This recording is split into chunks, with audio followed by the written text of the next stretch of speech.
Hello,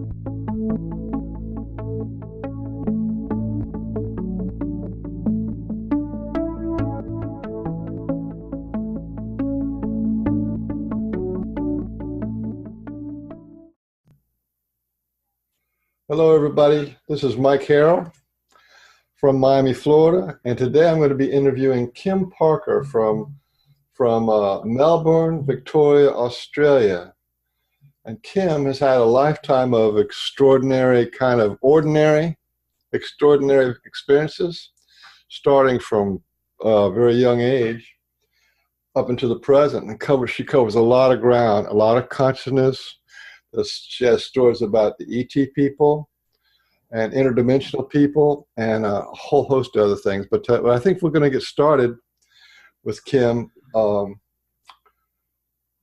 A wonderful story that she has a video of on her YouTube channel of the first time she really had contact with an interdimensional non-human being. So would you like to start there? Yeah, it's a good place to start. It's the start of everything. So yeah, why not? All right. So when I was really, really tiny, before I met this being, I used to have a repetitive nightmare of something large and green like an alligator watching me. And it was, I thought, waiting to get me in these dreams. So anyway, that was when I was very young. When I was around 7, I became fascinated with being invisible. I really, I used to get into Mum's thick cosmetics and bathroom stuff and try and mix up invisibility potions. Absolutely fascinated. However, what happened when I was around 10 or 11 was I was playing in a paddock with a friend, and it's quite an isolated paddock. It's surrounded by bush.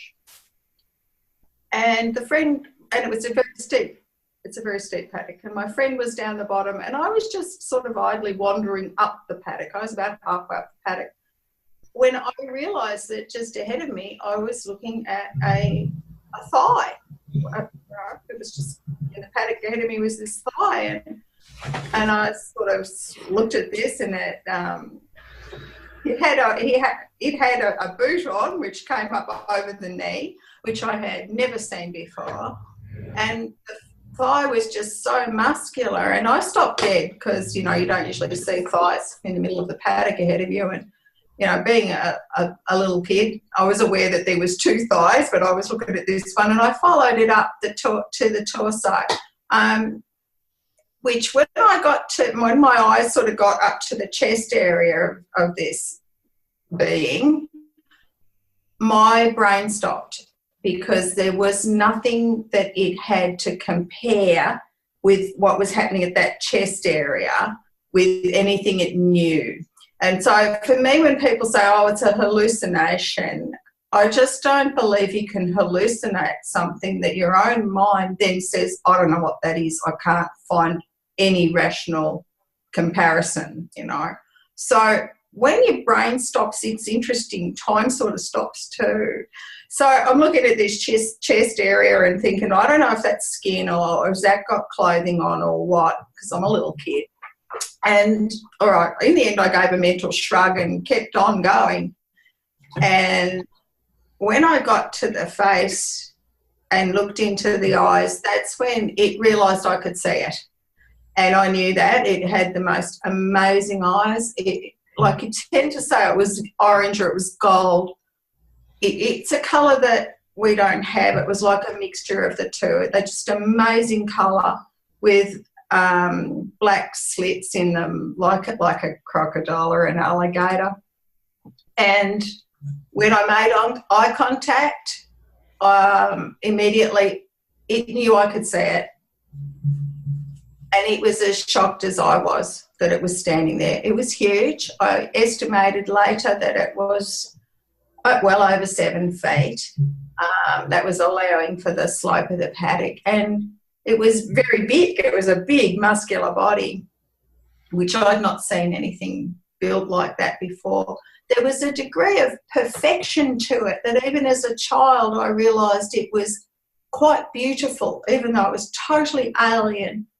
There was a degree of perfection that I knew was not present in us somehow, and that's hard to explain.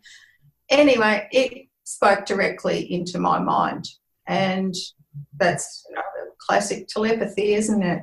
And assured me. The first thing it did was it told me it wasn't going to hurt me, that it was a huge mistake. I shouldn't have been able to see it. It was meant to be invisible, and that it had been just watching us play as children, which to me, looking back, I thought, that's what you do when you're investigating another species, isn't it? People go and they study them and they watch the chimpanzees playing, and it was a similar sort of thing. And around about then, as I said, time had stopped while it was talking to me. And then I heard a noise from my friend, and I can remember my eyes sort of sliding sideways to see if she was walking along with her head down. She wasn't looking in our direction. I knew she hadn't seen it, but I just sort of looked at her to see if she was seeing it, knew she didn't, slid my eyes back to this creature, which, a crucial thing I don't think I've ever mentioned, he was totally green. And I always used to think afterwards as an adult, they talk about little green men. Wow, this wasn't little. This was a big green man. And it had gone. It had totally gone. And, we both rushed back. She always said she'd seen it, but I knew she hadn't and she couldn't describe it. But I was a lucky kid. I was a very honest child, and my family just accepted it. I think there was some discussion about whether it could have been a yowie, but it certainly wasn't. It was hairless, as we just discussed before, Michael. So, although everyone believed me as a child in my family, there was no proof and there was nothing you could do about it. But for me, I think looking back, I certainly didn't talk about it to anybody much after that as a little girl, because no one was going to believe that. They don't have that reference. I'd never heard of a reptilian alien, and it just wasn't around when I was little, because this would have been in the late 1960s. But looking back, what it did was it was something quite crucial, I think, in that when you're around the 11 ages, when your brain starts to jettison stuff it doesn't need, it's hardwiring in concepts and beliefs. And that's, I think, when a lot of children totally lose their belief in the extraordinary. Like fairies and invisible friends. Yes. Let me ask you before you go down that, because the consciousness is like a big part of what this talk's going to be about. But can you remember what his face looked like? Was it a human-shaped face, or did it have a snout kind of? No, he didn't have a snout. In fact, the nose was very non-visible, and the mouth was just like a slash, like you could see it, but it was just a slash. But it was an hour kind of oval. It wasn't like a. No. Okay. No, it was. It was. And the skin was green, but you don't remember any details if it was a scale or just a tint. No, because the colour of the eyes and the difference of the eyes was just such a huge psychic event, such a shock to the whole system, because up until then, although the colour was different, the size was different, the shape was the same, Okay, except for this extra big muscular thing, because the reason there's going to be people who will watch this and they will try to compare your reptilian face-to-face with theirs. So yes. Details are kind of important for them. And you said this thing, did you say it had boots on or clothes or? Well, he had boots on. And I know that the bottom part of his torso, I wasn't aware of any genital stuff. So I think there was a covering across the bottom part. It was the chest that I got to where I didn't know whether it was skin or a covering. I just hadn't seen anything quite like that before. There wasn't a comparison in my mind for it. But the face everything was fairly underplayed. There wasn't much of a neck, I don't think, Michael.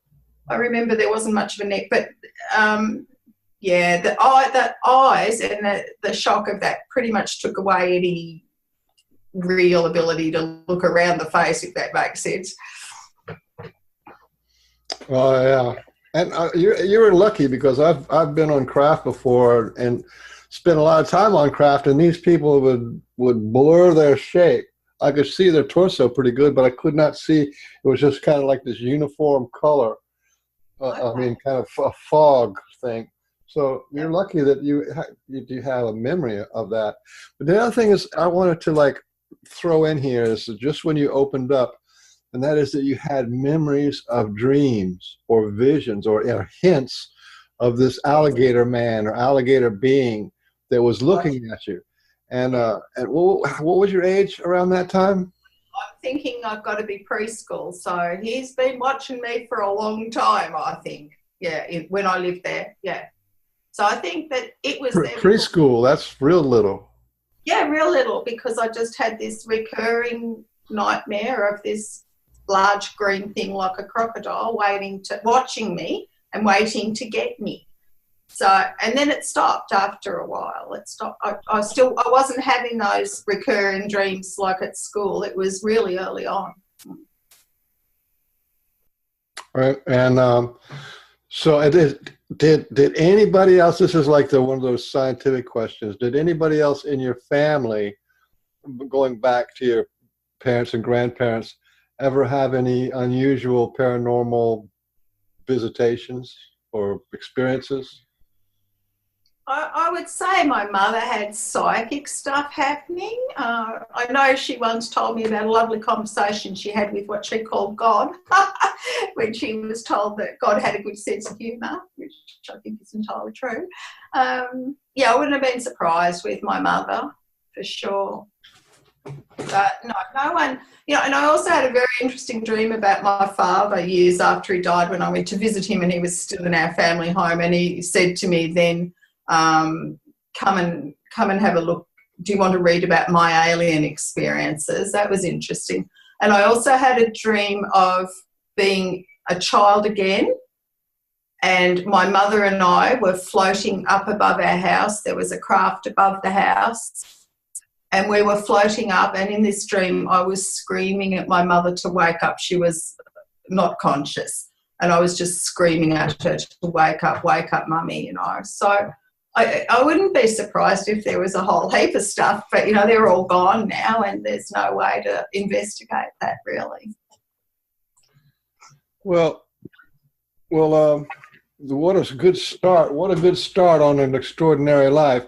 So that was the time you had the face-to-face with him on the paddock, on the hillside there, and then he disappeared.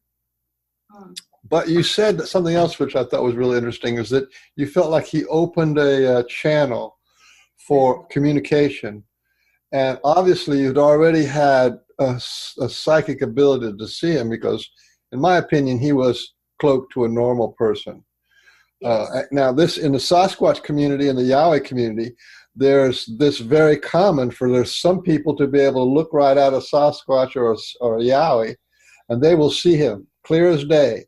And the person standing next to them will not see them. It is just a little frequency adjustment of being able to hit their frequency. And then you see him or you don't see him. And I think that you were at that level. And you, like you said, you have a history of your family being psychic or attuned or spiritual. And that might have been one of the reasons why you're being looked at, because you had this little extra boost of energy that other people, or frequency that other people may not have had.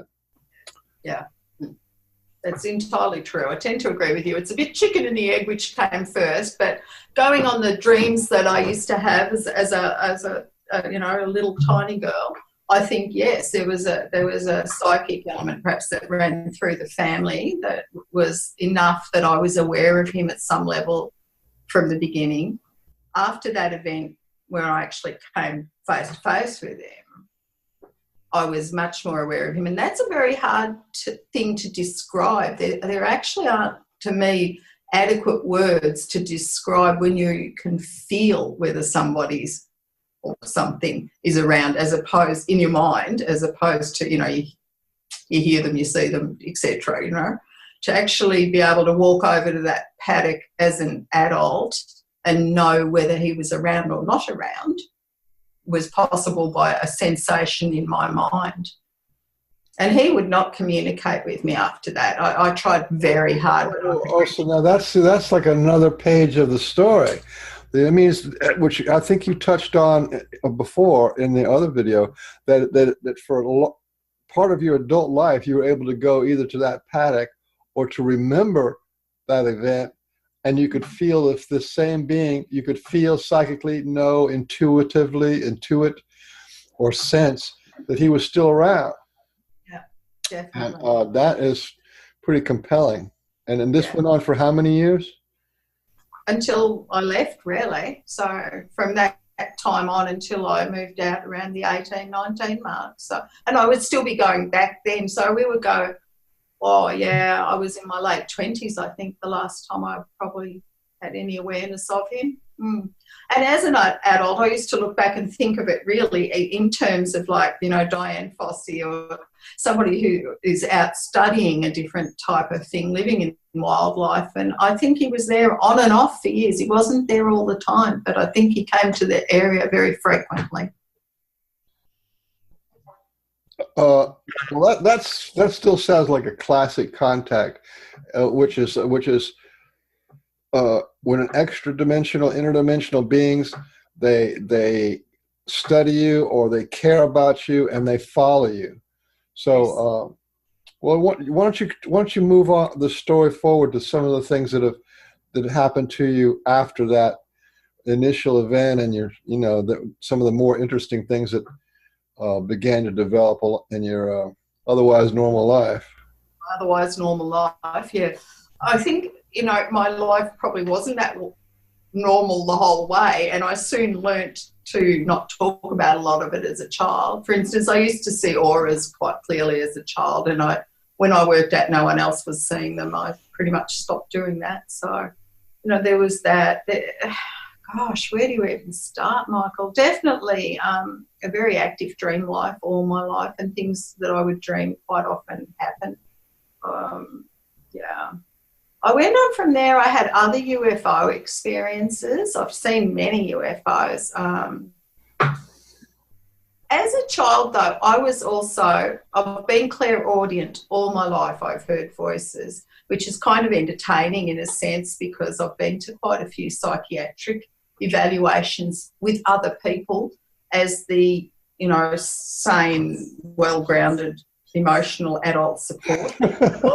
Yeah, exactly. And they always get to that wonderful question, and do you hear voices? And I always have to fight this mad instinct to go, oh, pick me, I do.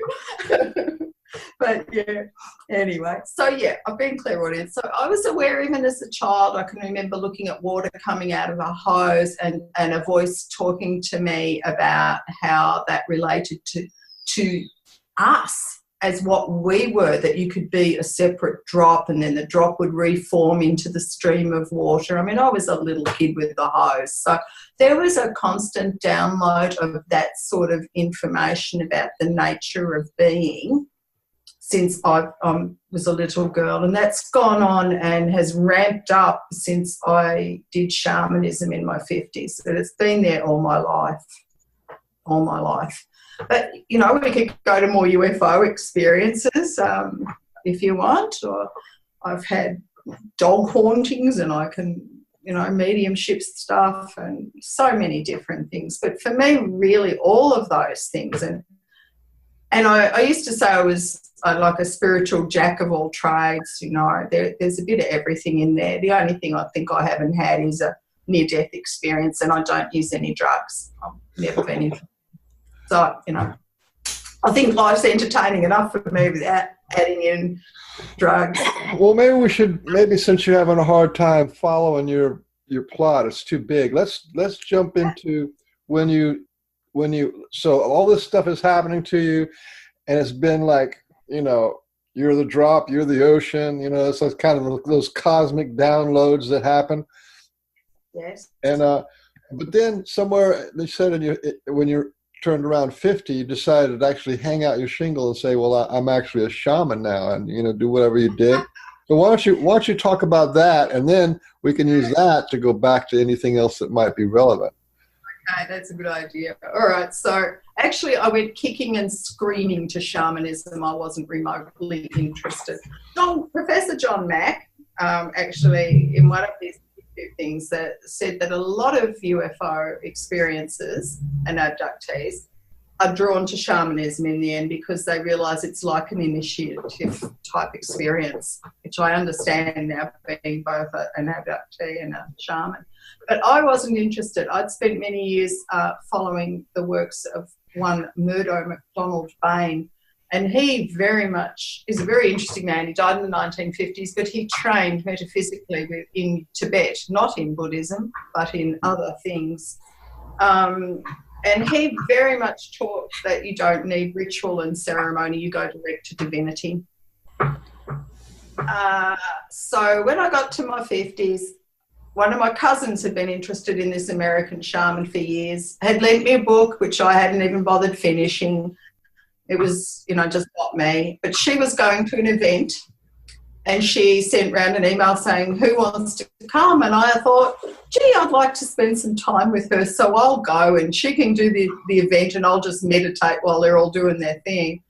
And so I tootled off to Hawaii with her, and when I walked in, it was like walking home. And I realised what I was shaman to the core, and that shaman is about energy and consciousness and learning how to work with them. And I still didn't want to do the actual formal apprenticeship because I'd had so many years training that I didn't need it, if you know what I mean. And in the end, I actually had a dream. I joined, but 6 months later I was still fighting it, thinking this isn't me. I don't want to be doing a ceremony, and, you know, why can't I just talk direct to what I need to talk to? And in the end, I actually had a dream where I went to visit the man I used to follow, Murdo MacDonald Bain, who was doing what he did on Earth. He was healing in another realm. And he said to me, come and sit with me. And I did. And he said, the reason that you needed to know you didn't need all these things, ceremonies and tools, was so that you could use them correctly. And that somehow went click in my brain. It was about, like, people get lost with the message, the messenger rather than the message. So that, and I've seen shamans that this has happened to, where the tools and the ritual become, you're giving your power to them rather than using them to harness your power and focus it.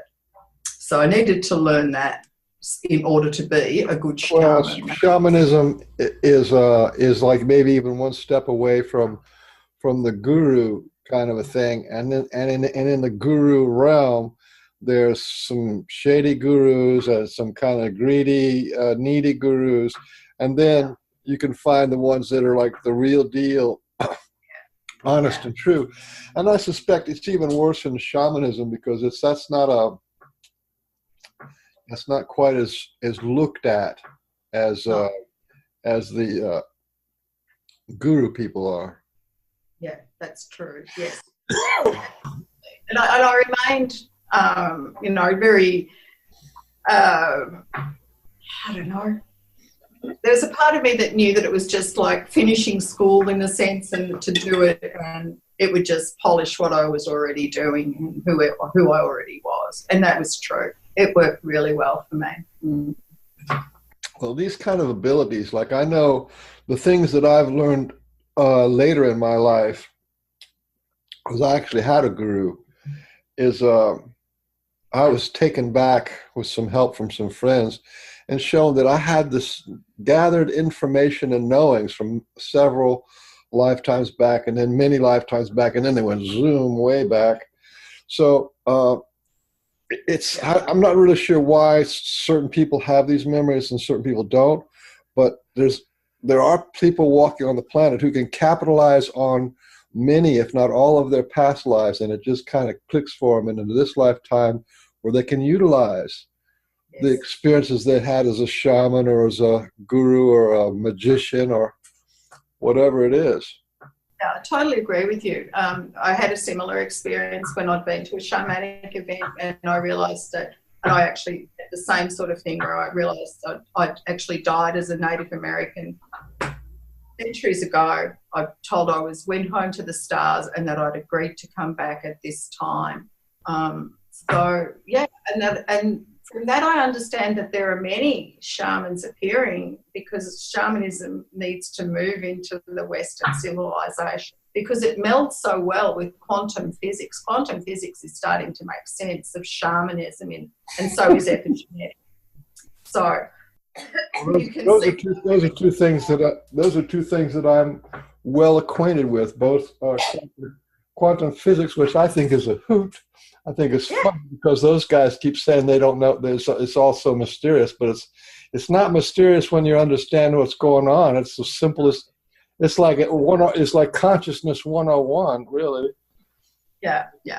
That's what epigenetics did for me too, Michael. It was when that started, I thought, oh wow, science is finally catching up with reality in a sense. Yeah, that epigenetics. And well, I did an interview with Eileen Day McCusick, and she's the biofield tuner lady. The lady uses the tuning forks, and she goes in your biofield and finds out where your energy's in discord and vibrates it back. It's just like straight up shamanism. It's straight up, no question about. I mean, a shaman might do it with a feather, and she's using tuning forks, and she's teaching people, and she's healing people. So, and my own healing modality it's the biofield epigenetics, meaning the energy coming from the outside in, from either from the mind in or the outside in, that hits your being. And who was that? Dr. Bruce Lipton. He was the great champion of that. Yeah, he's really fascinating. Yes, but that's what the shamans do. Yeah. And this includes spirits, what people would call spirits, but it could also be your mother, your father, ancestors that are in your biofield that you have to resolve the conflict, the discord. When you resolve that, I mean, miracles basically happen because you're dealing with the pure energy of your being. Their energy is all there trying to help you resolve that. I'm actually the end of like a ancestral line. My sister didn't have children, I didn't have children, so it's an end of line thing on one side of the family, which I also find interesting. It's like, right, we really are solving all these things. And once you've worked, like that's all your shadow stuff. Once you look at yourself and you realise that it's really you have to heal before you're any good, then you're on the track, aren't you? I mean, there's a wounded healer is sort of pretty much what everybody is. If you can't heal your own wounds, you're in trouble. And I'm talking about psychic type wounding and ancestral stuff. Yeah, patterns and beliefs. And I guess that takes me. That's mainly what I teach, is how to heal and evolve your emotional body, and your emotional body is what is responding to the thoughts, feelings, beliefs, and denials that got stuck in your biofield, which is your memory. That this stuff is in your memory, and it keeps triggering your emotions back and forth and messing up your destiny. Yes, exactly. Yeah, quite true.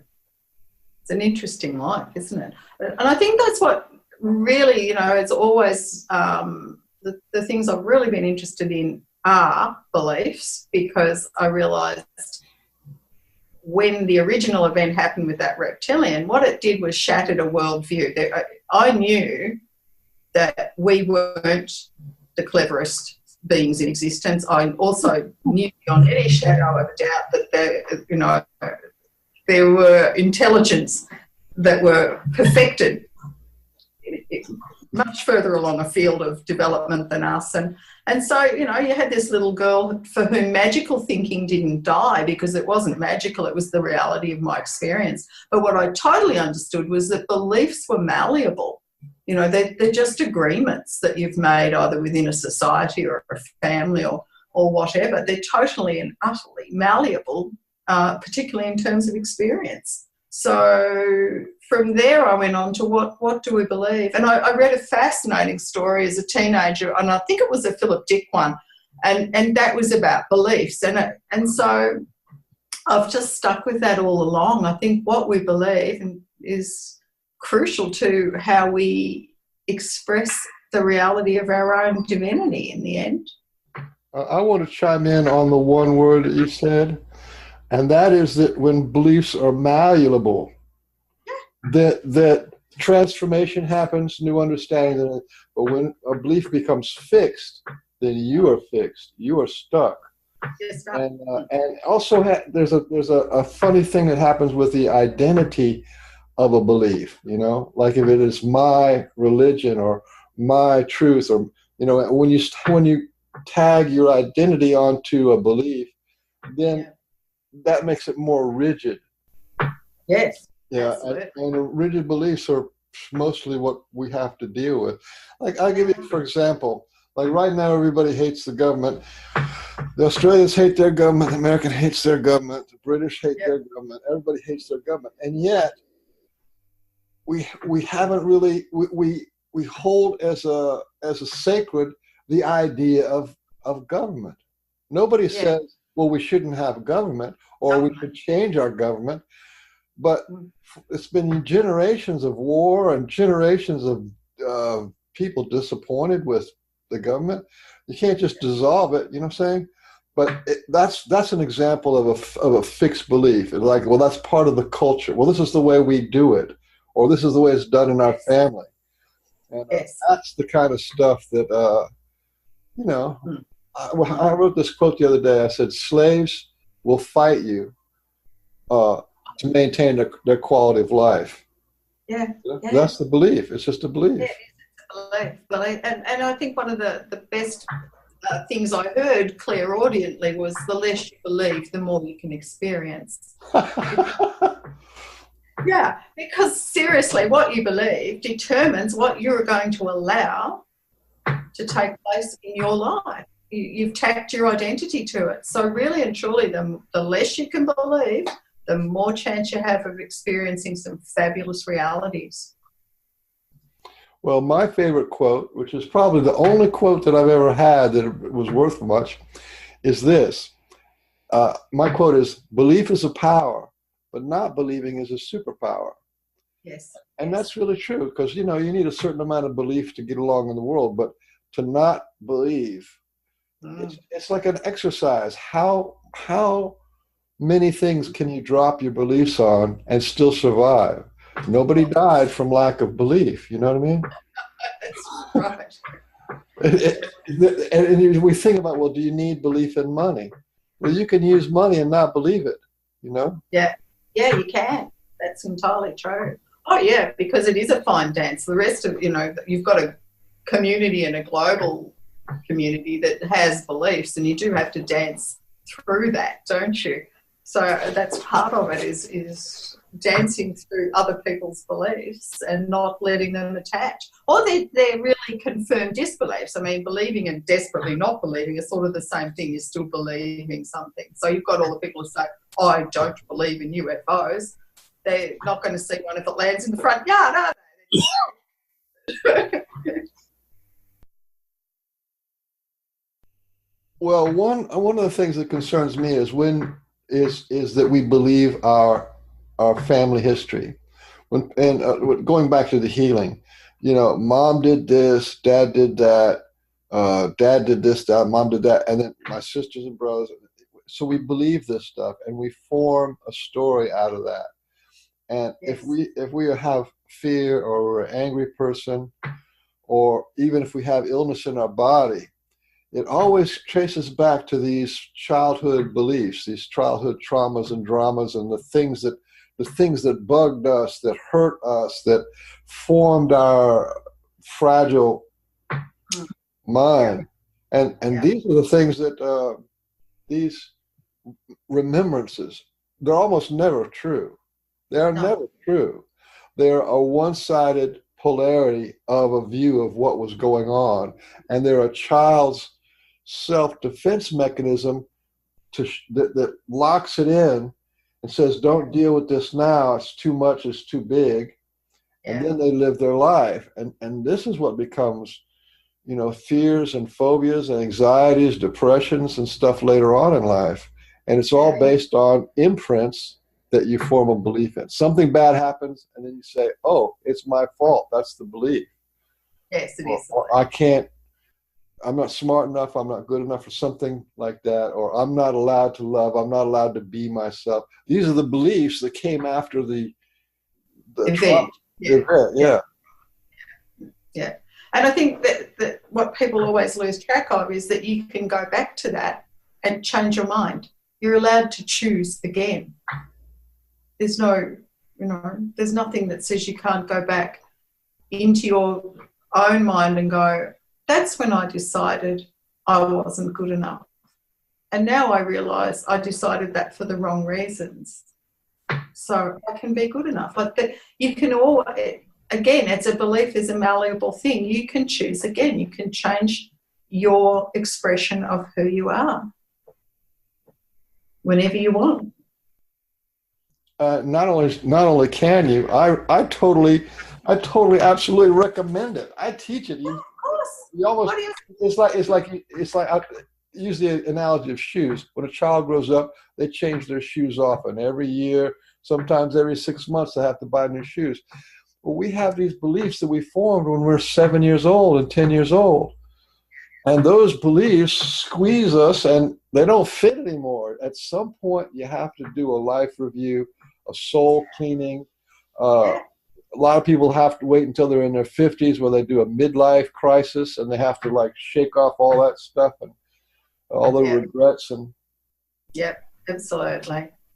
Yeah, I think I did my really crucial one in my 30s and that was about, parental stuff. And I look back now and I sort of realised, hang on, I'm responsible for my life.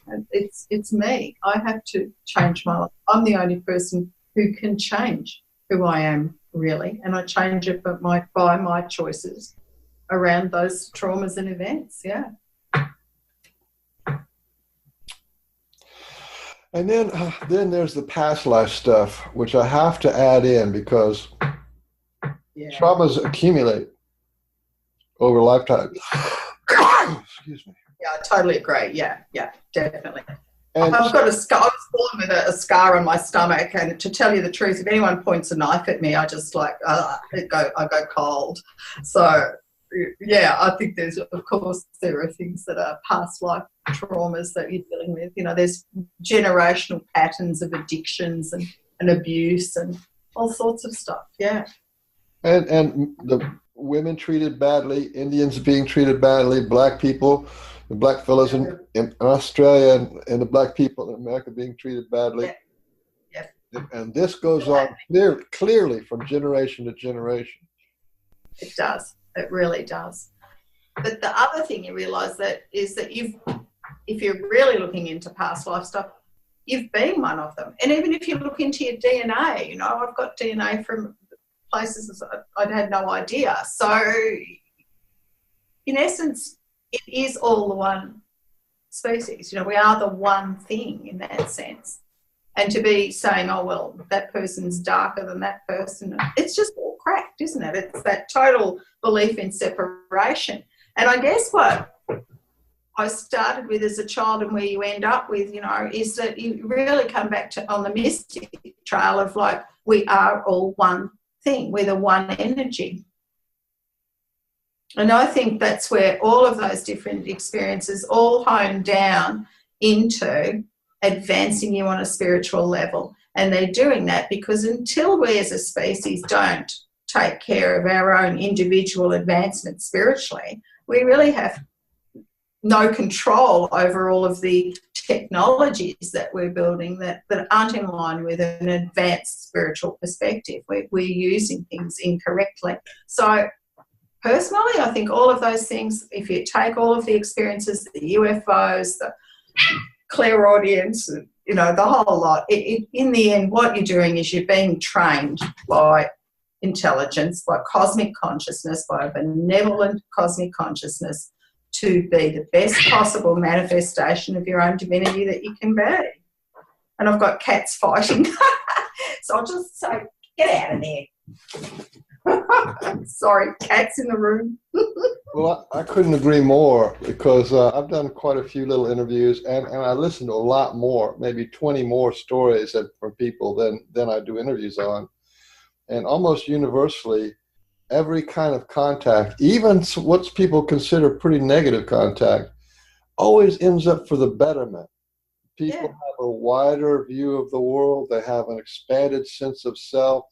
A lot of times they've had more peak experiences, elevated consciousness, more heart-centered when they're with an interdimensional being, whatever it is, or on a craft or something like that, than when they do in their normal life. So this gives them kind of like this depth of soul kind of a thing, so they can connect, and this allows them to connect to the trees, to the animals, the cats, the dogs, the animals, the sky.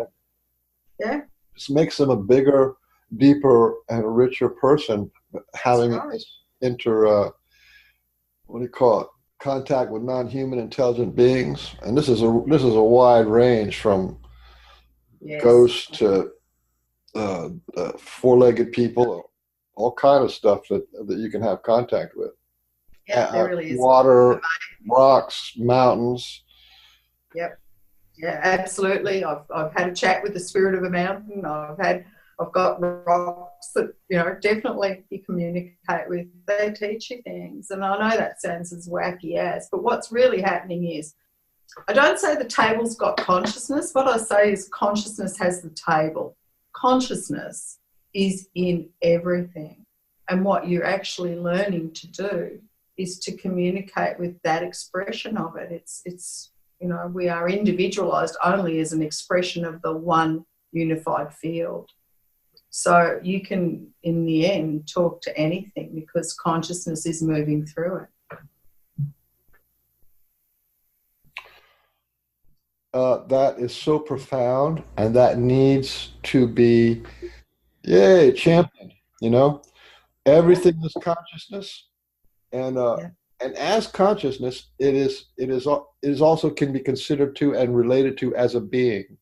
In other words, you can talk to a cloud, you can talk to a tree, you can talk to a field of grass, you can talk to a river, and many people do, and they have amazing experiences. You can look into the eye of a mouse or a goat and see an intelligent being looking at you. And then there's people in the dreams. You can, people of the interdimensional beings, the extraterrestrials, star people, or the angelic realm. I had a really nice conversation with this guy the other day, and he had interdimensional, angelic beings, these light beings, around him his whole life. So that's the light being people. Yep. And all conscious. I have actually had a couple of planets come by and say hello. Yeah. Very nice people. Unbelievable. Yeah. Yes. Once it starts to happen, it's magnificent, isn't it? And that's what I mean by ramping up, because your beliefs that it's not possible to disappear, so that more and more things are able to communicate with you, because you don't have this belief that can't talk to you. So you're dropping your beliefs as you go with all of them, and that's why it tends to start to spread out into this massive tidal wave of consciousness that you're communicating with. Yeah, it's a great life. I have a fabulous life. It's fun, isn't it? Yeah, it is. It's fun. It's really good fun. I have a great sense of humour. And plus, as you age, you don't have to hide it because you don't care anymore. You don't care. No, you just don't care because it's so magnificent and you're learning such wonderful, wonderful things that would help so many people. And you can take it into just everyday life, because what you do in the end, if you're having an unpleasant experience, no matter what it is and no matter how horrible it is, and I've had horrible, just normal human experiences as we all do, there's always what's now called post-traumatic growth. I love that term. There is always something that you can harvest from it. Well, for one example, I have a friend who was a hunter, and now he's a Sasquatch guy. And, you hang around these interdimensional beings, in which the Sasquatch, the Yowie, and a lot of other beings that are out in the woods. and it kind of elevates you. He said that he now gives commands to his dog with his mind. He tells his dog to come, or he tells his, and here's this guy, he doesn't know anything from anything, and now he's out there fascinated with these forest creatures. And he noticed that when he would give commands to his dog in his mind, the dog would sit or come to him when he gave him a clear, I mean, this is, come on now, that's pretty fantastic. And these little tiny things like this are happening all over. Like you said, there's a tidal wave of this happening. All over. Well, that dog that you're probably seeing in the background of my video going in and out, that dog, I dreamt of him before we got him. How fascinating is that? I saw it. We had a man working for us doing up a house. He had like a retriever, and I had a dream of this dog following his retriever. And I actually said to him, so I've got verification, I said, wow, I dreamt you've got another dog, thinking it was for him because it was with his dog. And I said, you're going to get another dog? And he's like, no, oh, yeah, maybe. And then my daughter found these puppies, and she said, Mum, come and get this. And it wasn't until I got the dog and was just looking out one day, and he was following, just like in the dream, it was the dream, following this chap's dog. And I thought, oh, good heavens, it was my dog I was getting, not his. Yeah. So, you're in touch with intelligences before they get here in another realm. In fact, that particular dog didn't sell because there was only him and the runt, because his eyes were blue and nobody wanted him. And so when I got him, he immediately bonded totally to me. He's completely my dog. And within a couple of days, his eyes had changed colour. They weren't blue anymore. And I think they stayed blue to make sure that he was left there until I got to him. He's always meant to be with me. Well, that's just a, and see, now that's just like a simple story. And this is the thing, a lot of this stuff, you don't see it on people. I mean, it's not fireworks, and the spaceships aren't landing in your house, and the angels don't come through the walls every day. But it's things like this, these synchronicities, the things that touch your heart, and the things that you just know. Yeah, that's that make your life so rich, Yeah, they do. They make your life rich, and I think that's one of my gifts. If I was to say what real gift do I bring to humanity at the moment, is simply that I'm so well grounded and earthed and such a normal person to so many people who know me that they're, I've got friends who've got no idea still of all of this because they wouldn't deal, but I don't hide it. I still say if something's happening. But I'm so grounded that it makes people stop and think when I say, no, this I had this dream. I saw him before I got him.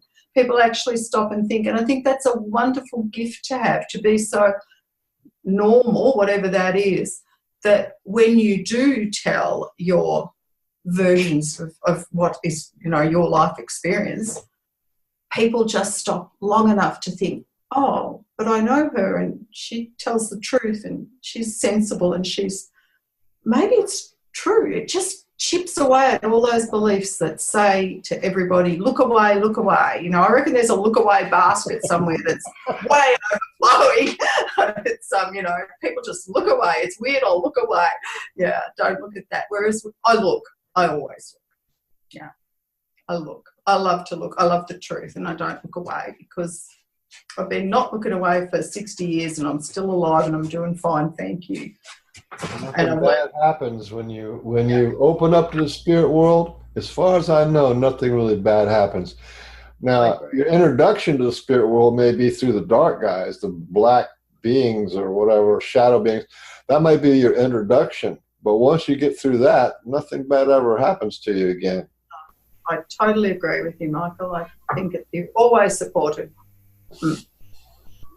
Well, could we like, okay, now we got this shaman. Is it shaman for hire or shaman, avant-garde shaman?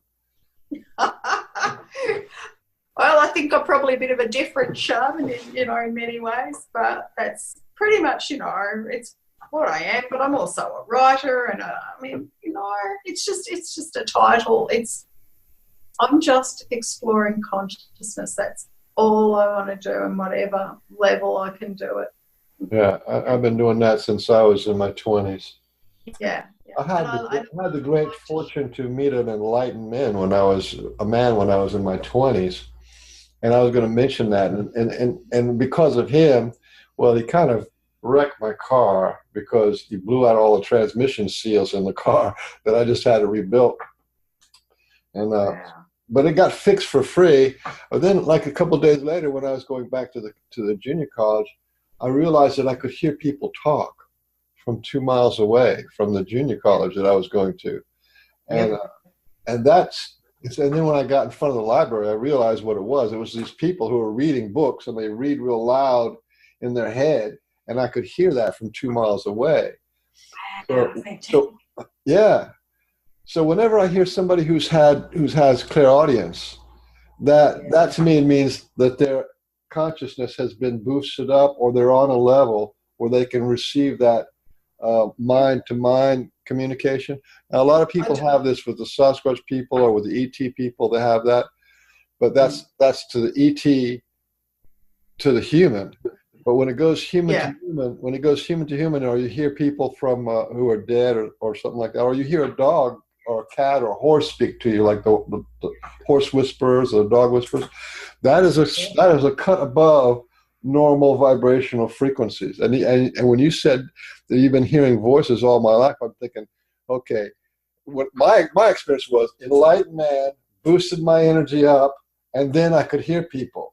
And so whenever I hear that people talk, to me, that is a boosted and elevated consciousness. That's a vibrational frequency that you can tune into. That the normal. That only lasted for me for like 2 or 3 weeks, and then kind of tapered off, and other things happened. But they let me know what it is to have that clairaudience. Yeah, it's a brilliant thing. I couldn't. Life would not be worth living without it now. It's just so much a part of, well, it's been there all my life. Yeah, it's been there all my life. I don't think I've ever had a voice say a bad thing. I just get given the most wonderful understandings about life and how it works. And that's been constant. And plus sometimes physical warnings as well. I can hear something, which everybody does, but I'll get a voice sometimes that'll just say, or just something will say, no, don't go that way, go that way. And, yeah. Holy mackerel. Yeah. Like I said, look, picking what happens is just, there's so many things in my life that are way beyond what people normally have happen. And it's just normal. It's my normal is kind of interesting. Here's the thing. It's like I thought I did this started like the early last year, so 2016. I was I'm going to start this little channel, and I'm going to try to collect stories from people who've had ET contact, right? So they've been on a ship, or the people come in their room, and so that shouldn't be too hard to do. Well, actually, there's loads and loads and loads and loads of people who've had ET contact. But really, in the last 3 to 5 years, people have incorporated that into their life, and now it becomes normal. And like you were, so much stuff has happened to you. You struggle with like, well, where do you start? What do you say? Oh yeah, because it's so diverse. Yeah, and so what I'm saying is that now that having ET contact, having extra dimensional beings, has become such a normal part of these people's life that they don't really care. They don't have like an agenda. They don't care to talk about it, that much. They definitely don't care about making a video about it, because it's like I wouldn't make a video about doing laundry, because it's just a part of life. I mean, that's kind of a mundane thing, But in a way, it's like that. There's none of that. Like the newness is worn off. Oh yeah. It's not.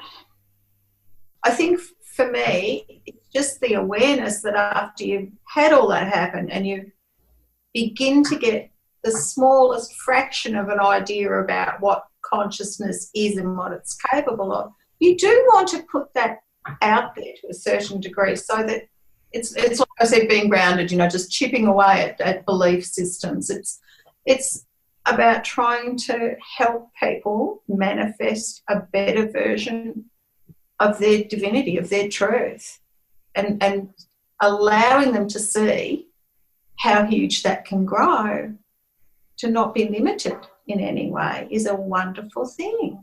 So, yeah, and you just, as I said, you get past that, oh, well, she's crazy. No, I'm not. I'm pretty much, I think I'd passed most sane tests. I've got 2 adopted daughters. You have to go through terrible social work system here to be able to adopt. So, yeah, they didn't pick it up. I didn't mention clairaudience, though, or talking to ghosts, let alone UFOs. Yeah. At one time I'd like to talk to you too about UFOs, a famous Australian case, which was Kelly Carl. And we actually saw a UFO the same night in the same area and had an experience as her. And I have always felt really guilty that I didn't support her publicly at that time. But we actually, as I said, we had adopted children, and the adoption wasn't finalised on our youngest child, and there was no way I was going to go public saying I'd sort of been seeing aliens and UFOs, and I saw one that night too. So I didn't back her up. I did try to find her years later to say, we had a similar experience. My husband and I had an experience earlier the same night, and we told friends. So there's other people that knew that happened that same night. But, yeah, and I wrote about it in one of the books I've written, but, nobody much buys the book, and that's all right. The first one was crappily written. But yeah, I'd love to have a better talk about that too, because I think, she was sort of, I don't know, just it supports what happened to her, I suppose. And it was one of those little things where I didn't do what I should have done, which was support her then. Well, one of the things that I'm putting together by doing these little interviews is I'm really starting to see that there's a network of the angelic people, the earth spirits, which is all the animals on Earth. Yeah. And then the myriads of the different kind of ETs that seem to be on our side, the interdimensional ETs and the planetary off-world ETs, and it all seems to be like weaving this kind of like it's kind of like this basket for our betterment. It's like the whole of humanity is kind of being lifted up. Because I'm not really sure that much about China and stuff and India, but I have a feeling we just don't get the reports out of them. But from South America, they're being contacted as much as we are. Mexico, these people are being contacted even more than we are. So it's really a phenomenon, It is, isn't it? And when you look at the state of the world in a physical sense, it's really necessary. It's time to birth a better idea of who and what we are as a species and what we're capable of in terms of our spirituality before we start playing with any more, guns, in essence. Well, I didn't really want to talk about the bad guys, but it does seem like there's a theme of bad guys that have been running this world for a long time. And it's clear that the monarchy kind of dictator, fascist kind of stuff has been going on since prehistory, and is only and sort of kept at this kind of like a low vibrational perpetual war, perpetual anxiety stuff. And I think just with the advent of the internet, that this whole facade has been now shown. You can see how bad governments it really are. All governments, not just... No, not just one or two. Yes, totally agree.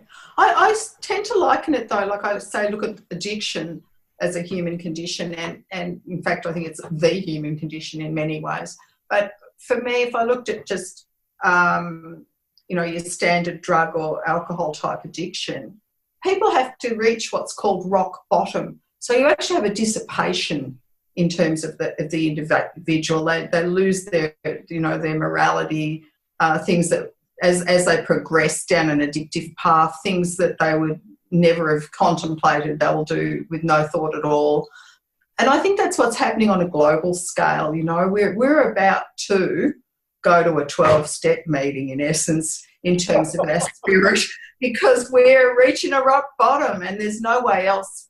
You've got a choice at rock bottom. You either suicide, end up in jail for life, or you damn well get straight and clean. And it's time this planet went to its 12-step meeting, you know. That's where I look at the chaos and how it's getting worse and worse. It's actually, in a weird way, doing us a favour, because it's taking us to that point where we've really got to start looking at who we are as spiritual conscious beings. It's my preoccupation, because I have this emotional healing stuff going on that I teach, to look at the darkest of the dark of humanity. Yeah. But in no way do I look at what's going on in the world or going on with humanity as the doom and gloom that it really should be, you know, because I mean, we just recently had fires, and right now we have fires going on in California. They're obviously man-made, and these wild theatrical false flag things have been going on in America. We had this thing in Las Vegas, right? Oh, that was awful, yeah. But that, you know, who knows if that was even real or not? It was a staged event, all of it. And that is one that of 150, there's been at least 150 of those events that happen in the United States. I mean, every little town and village in the United States has their little false flag exercise, and which they report as real. So the government does a false flag exercise, terrorist exercise, and then they tell the TV news and stuff to report it as real. You see, all this stuff is just. But to me, even if the economy collapse and the Russia collapse and America collapse, it's all actually going to ultimately be a good thing. It's going to be a cycle. I mean, a lot of people are going to be hurt by that, but I think in the end it's going to wash out. You have to take the long view. And I think there's been many other civilizations, many other planets that have gone through this. Mm-hmm. And some of them don't. They burn to a crisp, but I think there's enough of them that have gone through this that in a way, that's why I think we're getting so much attention from the off-worlders, you know? Yes, I do tend to agree with you. I think you know, the response of beings or of conscious beings to the chaos that we're creating is increasing, you know, on the other side of it. So, and look, truly, I've known so many wonderful, wonderful human beings. I think we'll survive, and we'll redefine who we want to be. Yeah, and if the worst case scenario thing happens and it's a big bad scary thing, even if we do have a massive depopulation, I don't even feel bad. I don't even feel bad about that. If that happens, then, well, I mean, you know. Yeah, I know what you're saying, because you're aware that there is no end to consciousness. There's no death. No, that's right. There's no death. Death's just another form of birth. Yeah. You're just transforming into another energy state. You're still conscious, still individualized consciousness of the one unified field.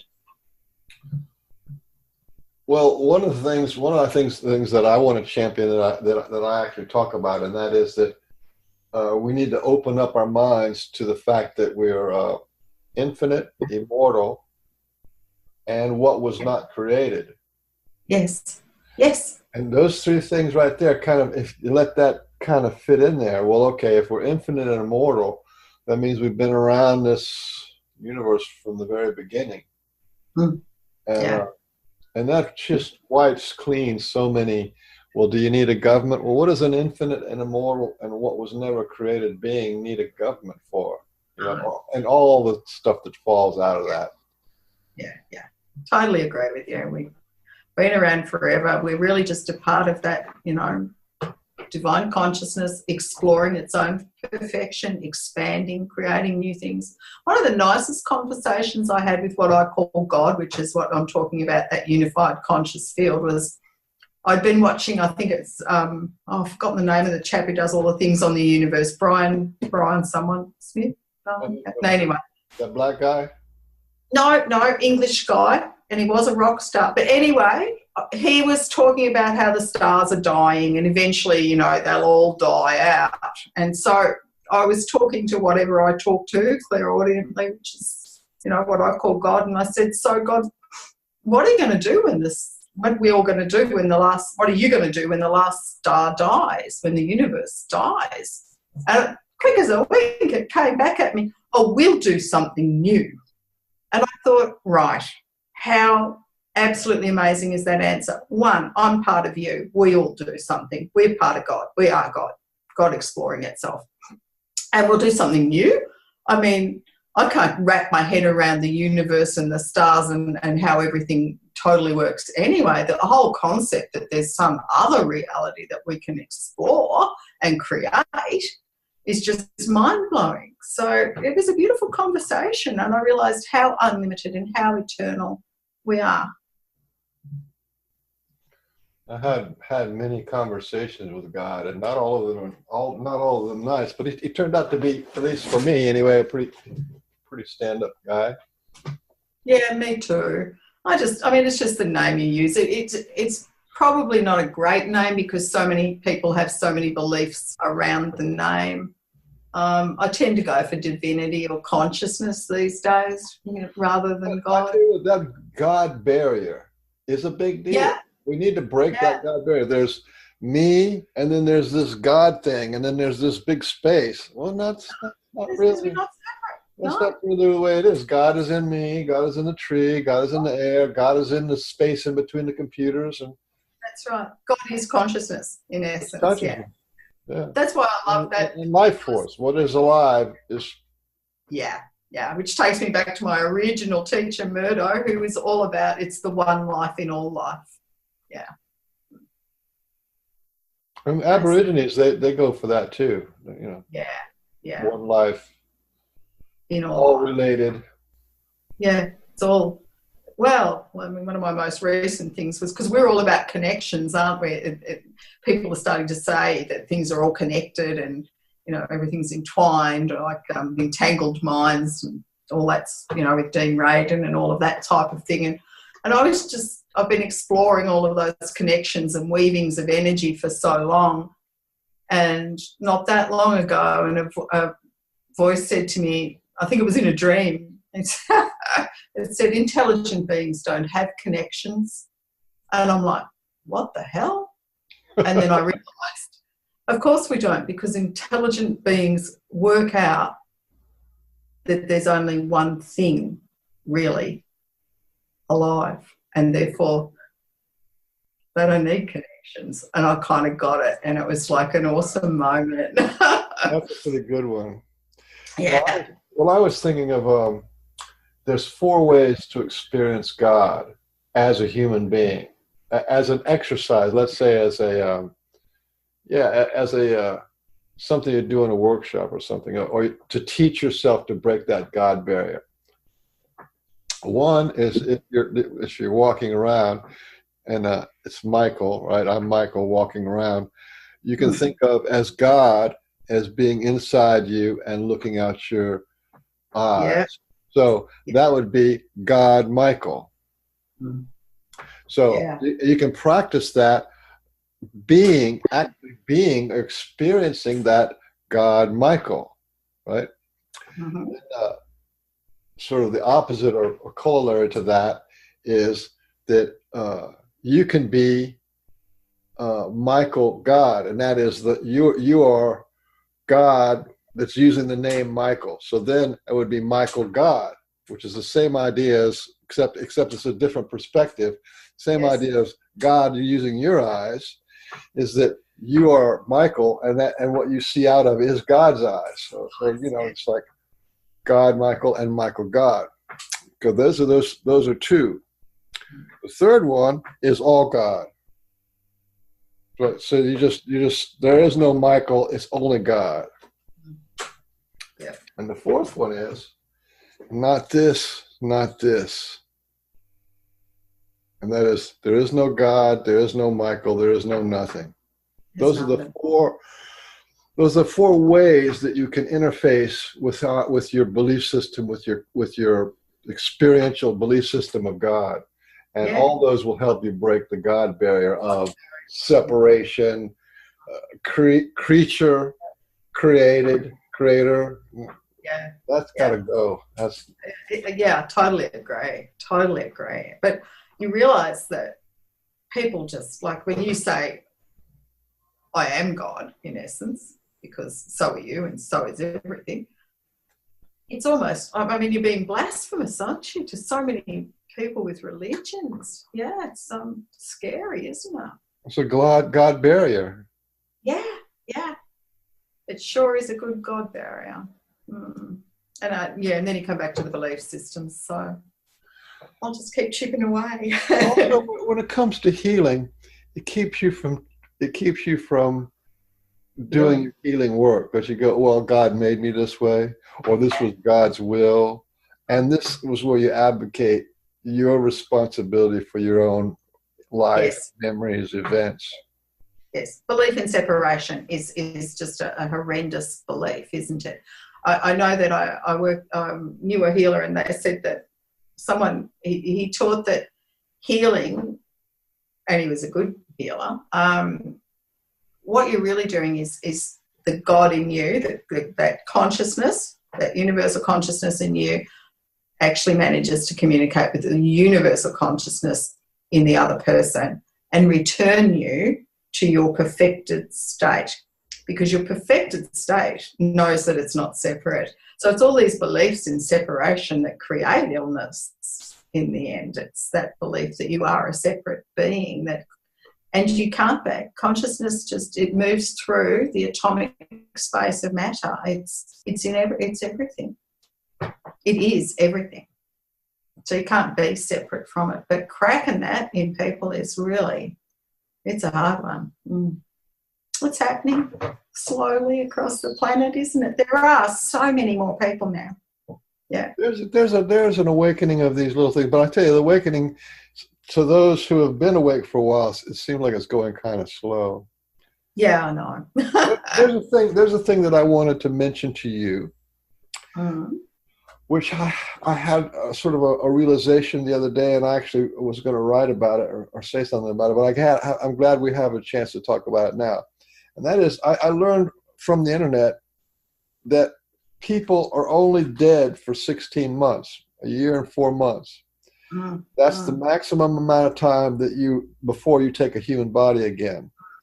Anyway, that's what the research is in India and in China and in the United States. And they all got together, and they've been studying this for like 20 years or something, and they really dialed it in. They've talked to enough people to where they get a good handle on how when did you die in your last lifetime, and in India they've been tracking this stuff. So 16 months. Yep, I've heard that means we go lifetime to lifetime to lifetime, right? Yep. Whatever it is, 40 years, 80 years, whatever. But think of this: when you go, so that means that every 40 years or every 80 years, you pick your parents. Yep. And what that actually means is that the sperm and egg from your parents, which becomes your body, right? That is a gift from your parents. But you're not born of your parents. They adopt you. They adopt you. They say, okay, we're going to have this body for you, and you can come. It's an adoption. Every single person is adopted. And I think if people understood that your parents, it isn't some kind of like, even though it is an act of God, it isn't that kind of, my parents, families, blood's thicker than water and all this kind of stuff. I think it would just take a little bit of an edge off. Yeah. Yeah, because well, so many people have insane parents, or neglectful parents or whatever. And if you understood that they were they were your adopted parents, and they were the agreement. The only agreement you had with them was to come in and take this body. Then it would be so much easier. And that okay, then that makes you take responsibility for, well, yeah, the cards that you were dealt. Yeah? Absolutely. I got a great story on that one for you. Because our children are adopted, when my eldest daughter, and she's adopted from South Korea, both our children are of South Korean origin. So actually got two nice stories about her. But anyway, when she was between the ages of 2 and 3, she would come up to me, and we got her as a baby. She was 5 months old. She'd come up to me and she would say, "Don't you remember when you and I were old and Nana," that's my mother, "was a little girl?" And I'd go, "No, tell me about it." And she'd just laugh and say, "Oh, you know," and off she'd tootle. That went on. It was mentioned several times over a year. I never spoke to her about reincarnation because I did not have a firm belief of how it worked. So it certainly wasn't something I was teaching a 2-year-old. Exactly. I was still exploring all of this myself. So she had this whole thing going. And what was really fascinating about this to me was that, one, adoption was the only way she was going to get to us, right? So she knew. She and my mother had a brilliant relationship. She was a very challenging little girl when she was little. And it made me realise over that year that she was used to being the matriarch in that relationship. And that's why she got on so well with my mother in particular, because my mother in her previous life had been a little girl and she'd been the matriarch, so they never had a problem. It was also why she had such problem with any type of authority. She was used to being in charge. But, it's a fascinating story because this is an adopted child. How on earth did that work out? And I think, going with your system, it's an agreement between different energies that go around over and over again, working out different aspects of this belief in separation. So what's actually being worked towards in a total sense is the eventual working out of every possible experience of separation, so that we can turn back as a species and go right with a one consciousness. So all of these families, all of us are here, all of these soul groups, if you like to call them that, all these different energies are working out all these patterns that result from a belief in separation. I love what you just said. What an amazing story, because that just kind of boosts up my my intuitive feeling that. And so it's not exactly the bloodline of the genetic bloodline that is important. It is because these little girls came from a completely different country, different parents, and all that stuff, and yet still, that means that their soul knew that they were going to be adopted and that they were going to end up with you. So, however that worked out, that's the way it was. And I think that's a lot closer to the reality of it than so the reason why you're with a particular family group has to do with karma, which is the energetic separation illusion that you've had to go through, traumas and dramas, loves and unfinished business with that family group. Which has nothing to which may have nothing to do with genetics or anything. No. It's exploring different patterns, absolutely, and the answer to them, and the eventual return to that comprehension of there just being the one life, that we all are the one life. And to do that, it needs exploring. All the beliefs in separation and all the patterns they create, they all need exploring. So there'd be different, for me, the way I look at it, there'll be lots of different consciousnesses working on different sets of those patterns to work out how to expand it and how to bring it back round into an understanding of oneness. I like that. Well, we're getting kind of along on the tooth here for time-wise, but I wanted to end it on it always comes back to love, and maybe you could talk about that, And that, because that's like the great thread that ties everything together. Yeah, yeah. It is indeed the great thread, isn't it? Because when you can talk about consciousness, it's always a loving thing. You know, people talk about in their near-death experiences merging with bliss. I've had days where that's happened in this lifetime, where everything just glittered like it was a magnificent oneness with everything that was. And it is totally and utterly loving. There is no judgment, because in the end, what you'd come to is the very profound understanding that there is only ever one thing to forgive, and that every possible deed that's done that hurts or traumatizes somebody is done from a belief in us being separate from each other. So in the end, the only thing you ever have to believe is the belief in separation. And the moment you realise that, there's actually nothing left to forgive. And that's how I understand that, you know, people say God doesn't even forgive, because we are God, and that understanding of oneness removes all necessity for anything other than being welcomed home with loving arms. You know, we just merge back into the love that's designing and creating and exploring its own magnificent perfection. And when we do that, we're still conscious, because the core pattern of us is a part of that field.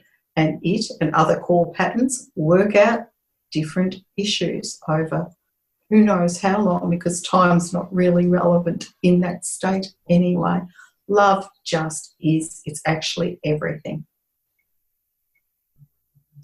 Well, that's such a wonderful place. I don't think I want to add anything to that. I just want to say thank you so much for this interview. And it turned out, I mean, I just feel in my heart through the whole, I was taking a nap beforehand, and I was actually meditating on my heart. And then the whole of this interview, it just sort of unfolded into this lovely, wonderful, connected feeling in my heart. So thank you so much for this interview. Thank you. Thank you for the opportunity to talk about, you know, where all of my life takes me, and just to explore it with you. It's been a really enjoyable experience. Thank you. You're right in there with the rest of the experiencers in the world, and I'm glad you told your story, because this kind of story needs to be told. This kind of overview, kind of with specifics. Yeah. Thank you very much. All right. Bye-bye. See you later.